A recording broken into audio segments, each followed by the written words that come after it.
A netizen views a performance by two web hosts on Douyin, a Chinese short video platform.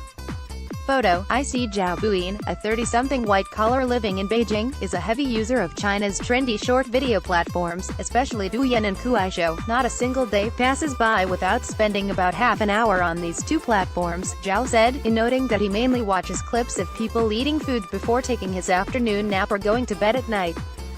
This is really trendy stuff. And the platforms have brought the fame of tourist cities such as southwest China's Changqing municipality to new highs. This is also a business, Zhao said. I have heard of people spending tens of thousands of yuan on reward money forwarded to their favorite web celebrities who post video clips or do live broadcasts. Kuaishou takes away 50% of the reward money, Zhao said. People like Zhao, however, are not alone. There are now about 200 million to 400 million so-called monthly active users in China, according to various sources, with most being consumer-worthy teenagers. China's short video platforms that offer user-generated content, from dance and sports stunts to instructions in comedy, have been blazing the trail since 2017, and that it is churning out money. Douyin is backed by news and information content platform Jinri Tudiao, while Kuaishou has secured investment from tech giant Tencent Holdings.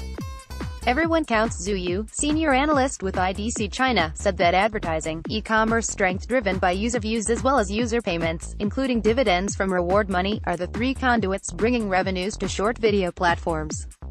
Although currently these means of income have not yet proven to be sustainable for the businesses of the two platforms, and although they have to survive by burning investors' money, the rise of short videos will have a positive impact on advertisers. Shui said, web traffic is money for these platforms. Zheng Chun, who works in the internet sector, told the Global Times on Friday, it is understood among the industry that, in the current market, each short video user is valued at 7 yuan. From this perspective, it is easy to see why large amounts of money are being spent on marketing events that generate new users, Zheng said. As of February 2018, Kuaishou had recorded 218.8 million monthly active users, up 70.49% from the same period in 2017, according to a report released by Analysis. Meanwhile, Douyin has 98.04 million such users, but its year-on-year growth stands at a staggering 3,807.7%. Both platforms have sponsored a number of trendy television shows, with Douyin reportedly spending more on such marketing campaigns, waging a war to attract more users. To lure more users, Kuaishou handed out hundreds of thousands of red envelopes ranging from 66 yuan and 6 cents to 8,888 yuan to those who sent New Year video greetings on the platform. It also put up posters on 280 high-speed trains running across the country to boost its brand awareness. According to Analysis, Chinese people spent 5.1 billion hours watching short videos in February alone. A user of China's Quora-like platform Zhou named Pongguan Zheshuo, also a short video marketing professional, told the Global Times over the weekend that live streaming is an enormous revenue contributor for Kuaishou, seeing the value of huge traffic. Web hosts will rack their brains to stage live shows to gain rewards, of which Kuaishou takes a certain portion, and the platform does not have to pay a penny to these content producers, Pongguan said.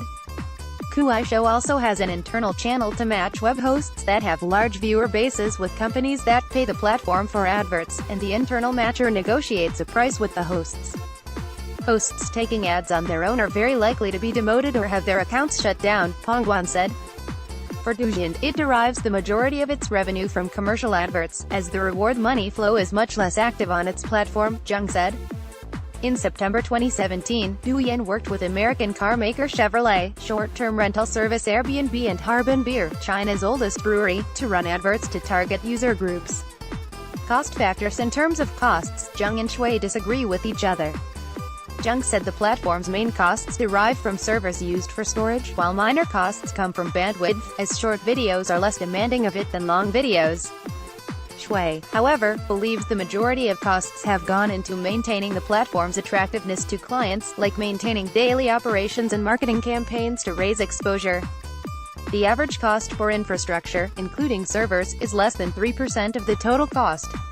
Talent and marketing are predominant cost factors, Shui said. Uncertainty. Both platforms are subject to policy uncertainties, experts said. In fact, many mainstream media have been heavily criticizing short video platforms, especially Kuaishou, over concerns for vulgar content and its influence on children, especially in terms of addictiveness. The Chinese government has heavily scrutinized web content, and the frequent interventions taken lately to ensure positive societal morale have had serious negative impacts on these platforms' businesses, Shui said. Kuaishou announced that it has recruited 3,000 additional staff whose job is to scrutinize its content, while banning 56,000 accounts that had published inappropriate content, news site ifeng.com reported on April 16. All content containing popular children's cartoon Peppa Pig has reportedly been removed from Douyin after it became an unexpected cultural icon of Chinese subculture. Since it counters mainstream values, the cleansing of content will affect Kuaishou's business, as much of its content is vulgar and not sanctioned by the government. However, Douyin will be less affected, as its content tends to carry higher value, Zhang said. Viewer Zhao says he had to quit Kuaishou for a while after discovering that his homepage no longer displays recommendations for meal eating series, but rather those that promote mainstream values. These platforms have basically no technological thresholds, they attract the crowds with their content. And the key for their well-being will be to retain user interest, an increasingly capricious one. It is hard to say which new services will emerge to replace them, Shui said. Video apps will be the mainstream internet apps, at the expense of text and graphics-based apps. The question is whether short videos can keep it up rather than become a one-time thing, Shui said. Newspaper headline: Virtual goldmine.